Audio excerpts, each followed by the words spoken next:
औज़ुबिल्लाहिमिनश्शैतानिर्रजीम बिस्मिल्लाहिर्रहमानिर्रहीम अस्सलातु वस्सलामु अलैका या सय्यदी या रसूलल्लाह व अला आलिका वअस्हाबिका या सय्यदी या हबीबल्लाह। अस्सलामु अलैकुम डियर स्टूडेंट्स, उम्मीद करता हूँ आप सब खैरियत से होंगे। अच्छा तो बेटा आज हमने एक्सरसाइज 1.2 का क्वेश्चन नंबर 5 और लास्ट क्वेश्चन हमारा रह गया है। इसके तकरीबन 4 पार्ट्स हैं, वो आज इंशाल्लाह हम कंप्लीट करेंगे और ये तकरीबन 4 के 4 पार्ट जो हैं ये एज ए लॉन्ग क्वेश्चन के तौर पर पेपर में आ सकते हैं, कोई एक इनमें से। तो इसमें सबसे पहला जो इसका पार्ट है सिंप्लीफाई द फॉलोइंग में सबसे पहले आता है जी आपके पास 25 3/2 4 243 3/5 पावर है, 16 की 5/4 8 की 4/3। हमने सबसे पहले क्या करना है, इन वैल्यूज़ को एक्सपोनेंशियल फॉर्म में कन्वर्ट करना है। 25 को 5 का स्क्वायर लिख सकते हैं, 243 को 3 की पावर 5 लिख सकते हैं। इसके हम इस तरह से फैक्टर्स बना सकते हैं। 243 इसको 3 पे डिवाइड करें, 3 8 ज़ार 24, 3 1 ज़ार 3, 3 2 ज़ार 6, 3 7 ज़ार 21, 3 9 ज़ार 27, 3 3 ज़ार 9 एंड 3 1 ज़ार 3, 1 2 3 4 5। तो 3 की पावर 5 हम लिख सकते हैं 243 को, 16 को 2 की पावर 4 और 8 को 2 की पावर 3। इसी तरीके से हम लिख सकते हैं, पहले लेक्चर में भी हम ये सीख चुके हैं। तो हमने इन वैल्यूज़ को पहले एक्सपोनेंशियल फॉर्म में कन्वर्ट कर लिया। अब ये देखें कि ये जो पावर है 5 की पावर 2 और इसके बाहर इसकी जो स्क्वायर रूट की फॉर्म है, ये 2 इस 2 से कैंसिल हो जाएगी, 5 की पावर 3 रह जाएगी। इसी तरह ये 5 इस 5 से कैंसिल हो जाएगा, 3 की पावर जो है वो 3 रह जाएगी। और ये 4 जो है इस 4 से कैंसिल हो जाएगा, 2 की पावर 5। ये 3 इस 3 से कैंसिल हो जाएगा, 2 की पावर 4 रह जाएगी। अब ये डिनोमिनेटर में तो देखें बेस सेम है तो मल्टीप्लाई हो रहे हैं, तो इनकी पावर्स को हम प्लस कर देंगे तो 2 की पावर 9 आ जाएगी। ऊपर बेस डिफरेंट है इसलिए इनकी पावर्स ऐड नहीं होंगी। 5 की पावर 3 का आंसर 125 आ गया, 3 की पावर 3 का आंसर 27 आ गया और 2 की पावर 9 का आंसर जो है वो 512 आ गया। इन दोनों को मल्टीप्लाई किया तो ये तकरीबन 3375/512 आंसर आपके पास आ गया। तो ये पहला पार्ट इसका कंप्लीट हुआ। इसके बाद इसका सेकंड पार्ट है 54 multiply by cube root of 27 और इसकी पावर है 2x और डिनोमिनेटर में 9 into x plus 1 plus 216 into 3 की पावर 2x माइनस 1 है। हम इस क्वेश्चन में भी सबसे पहले जो बड़ी वैल्यूज़ हैं उनको एक्सपोनेंशियल फॉर्म में लिख लेंगे। जैसे कि 54 है, 54 के अगर हम फैक्टर बनाएं 54 2 2 ज़ार 4 2 7 ज़ार 14 और ये नेक्स्ट जो है ये 3 पे डिवाइड होता है, 3 9 ज़ार 27, 3 3 ज़ार 9 एंड 3 1 ज़ार 3। तो 3 जो है देखें ये 3 टाइम आ रहा है और 2 1 टाइम आ रहा है, तो हमने इसको लिख लिया 2 मल्टीप्लाई बाय 3 की power 3 multiply by cube root of 27 को 3 की 3 कर लिया, 2x को ब्रैकेट के बाहर लिख लिया, 9 को इसी तरह से हमने 3 का स्क्वायर किया और x प्लस 1 को ब्रैकेट के बाहर लिख लिया, प्लस 216 को भी जब आप इस तरह से डिवाइड करेंगे 2 जो होगा वो 3 टाइम आएगा तो 2 की पावर 3 हो जाएगा और इसी में फैक्टर जो बनेंगे आपके पास 3 की पावर 3 बन जाएगा। तो बाकी 3 की power 2x minus 1 as it is साथ आ जाएगा। अब इसके बाद देखें स्टूडेंट्स के ये जो नोमिनेटर की फॉर्म है इसमें आपके पास पूरी की पूरी फॉर्म जो है वो एज इट इज़ रहेगी, या हम इसमें ये चेंज कर रहे हैं कि ये जो क्यूब है इसको बाहर लेके जा रहे हैं और 2x को अंदर लेके आ रहे हैं। उसकी वजह कि ये क्यूब जो होगा वो क्यूब रूट से कैंसिल हो जाएगा अगले स्टेप में, तो 3 की पावर 2x रह जाएगा, ये साथ एज इट इज़ आ जाएगा।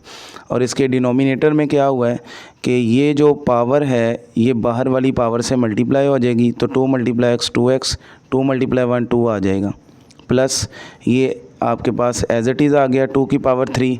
ये जब इसके साथ मल्टीप्लाई हुआ, चूँकि ये बेस सेम है तो बेस सेम हो तो पावर ऐड कर देते हैं हम, 3 की पावर 2x, ये प्लस का 3 और ये माइनस का 1, तो 3 में से 1 निकल जाएगा तो 2 रह जाएगा आपके पास। तो इसके बाद बेटा आप ये देखें कि जो जिनकी बेस सेम थी उनकी हमने पावर्स को ऐड कर दिया, पावर के बाहर पावर थी उनको सिंप्लीफाई कर लिया और क्यूब रूट से कैंसिल हो गया। तो आपके पास नेक्स्ट जो है वो ये वाला स्टेप आपके पास आ गया सिंप्लीफाई करने के बाद कुछ वैल्यूज़ को। तो 2 × 3 की 3 × 3 की पावर 2x, डिनोमिनेटर में देखें आप कि ये जो 3 की पावर 2x + 2 है, 3 की पावर 2x + 2 है, डिनोमिनेटर में सेम है। इसको अगर हम कॉमन निकाल लें तो बटे में बेटा आपके पास यहाँ 1 रह जाएगा, +2 की पावर 3 रह जाएगा, ठीक है। और नोमिनेटर में देखें बेस सेम है, इनकी पावर्स को प्लस कर दें तो बेटा ये बन जाएगा आपके पास 2 × ये बेस सेम है, इनकी पावर ऐड करनी है तो 3 की पावर 2x + 3 आ जाएगा आपके पास। डिनोमिनेटर में जो कॉमन लिया एज इट इज़ रहेगा। अच्छा, ये जो आपके पास वैल्यू है इसकी मैंने जो पावर 3 है उसको 2 और 1 के अंदर तोड़ लिया है। ये देखें 3 की पावर 2x + 2 और इसकी 1 पावर को मैंने बेस सेम करके अलहदा कर दिया। अब ये वाला जो फैक्टर है ये बेटा नीचे वाले फैक्टर से मिल रहा है, ये इससे कैंसिल हो जाएगा, ये टर्म दोनों आपस में कैंसिल हो जाएंगी। 2 × 3 6 आंसर आ जाएगा और बटे में 9 है, और यानी कि 2 की पावर 3 8 आ गया, 1 + 8 9 आ गया, तो 6/9 है। 3 2s are 6, 3 3s are 9, तो 2/3 हमारा आंसर आ गया। तो ये इसका सेकंड पार्ट जो है वो कंप्लीट हो गया। ये भी लॉन्ग क्वेश्चन वाला ही सवाल है। इसके बाद बेटा हमारा थर्ड पार्ट जो है ये भी लॉन्ग टाइप क्वेश्चन ही है। जैसे कि 216 को हम लिखेंगे 6 की पावर 3, 216 को 6 की पावर 3 भी लिखा जा सकता है। आप 6 को 3 टाइम मल्टीप्लाई करेंगे तो 216 आ जाएगा।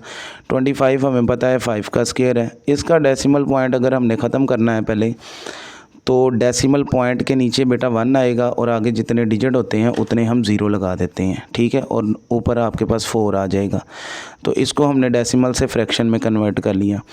अब ये जो क्यूब है इस क्यूब रूट से कट जाएगा, ये जो स्क्वायर है इस स्क्वायर रूट से कट जाएगा। 6 की पावर 2, 5 की पावर 1, ये तकरीबन 2-3 स्टेप में ये नोमिनेटर सेम रहेगा। अब हमने डिनोमिनेटर को सिंप्लीफाई करना है। देखिए पावर नेगेटिव है, इसका बटा एक्सचेंज कर दें, ठीक है। 100 ऊपर चला गया, 4 नीचे आ गया, पावर भी पॉजिटिव हो गई। 100 को हम 10 का स्क्वायर लिख सकते हैं, 2 को 2 का स्क्वायर लिख सकते हैं। इसका भी स्क्वायर रूट से कैंसिल हो गया, इसका भी स्क्वायर रूट से कैंसिल हो गया जब हम अलग अलग पावर अप्लाई करते हैं इनके ऊपर। तो बेटा ये आपके पास 10 की क्यूब और 2 की क्यूब, ठीक है। और वैसे हम यहाँ पर भी इसकी पावर क्यूब रख सकते हैं और इसको मतलब ऐसे इट इज़ 10/2 लिख दें और क्यूब रहने दें। अगले स्टेप में जाके हमने फिर इसको वैसे ही किया है, वैसे 10/2 किया है और उसकी पावर को होल जो है वो क्यूब बना दिया। 2 1s are 2, 2 5s are 10, तो 5 की पावर 3 हमारे पास रहेगी।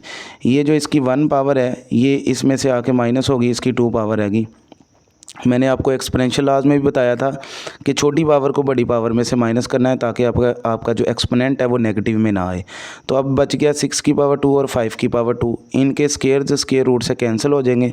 ये 6/5 बेटा इसका आंसर आ जाएगा आपके पास, 6/5 इसका आंसर आ जाएगा। लास्ट पार्ट जो है 1.2 एक्सरसाइज का बेटा क्वेश्चन नंबर 5 का लास्ट पार्ट, 1.2 का लास्ट क्वेश्चन का लास्ट पार्ट। a की पावर 1/3 है प्लस b की पावर 2/3 मल्टीप्लाई a की 2/3 माइनस a की 1/3 b की 2/3 प्लस b की पावर 4/3। हमने सिंपल जैसे दो ब्रैकेट्स को मल्टीप्लाई किया जाता है हमने उसको सिंपल से मेथड से सॉल्व करना है बेटा। जैसे ये फर्स्ट टर्म है, ये फर्स्ट टर्म पहले जो है वो इन तीनों टर्मों से मल्टीप्लाई होगी, साथ में प्लस माइनस का भी ख्याल रखना है बेटा आपने। फर्स्ट टर्म से मल्टीप्लाई हुई, ये मल्टीप्लाई का साइन है। फर्स्ट टर्म सेकंड टर्म से मल्टीप्लाई हुई, ये इस तरह से लिख दिया। ये प्लस की टर्म थी, ये माइनस की थी, प्लस माइनस माइनस आ गया और ये टर्म यहाँ लिखी गई। अब ये a की पावर 1/3 मल्टीप्लाई होगी b की पावर 4/3 से, तो ये बेटा ये लिख दी गई है, ठीक है।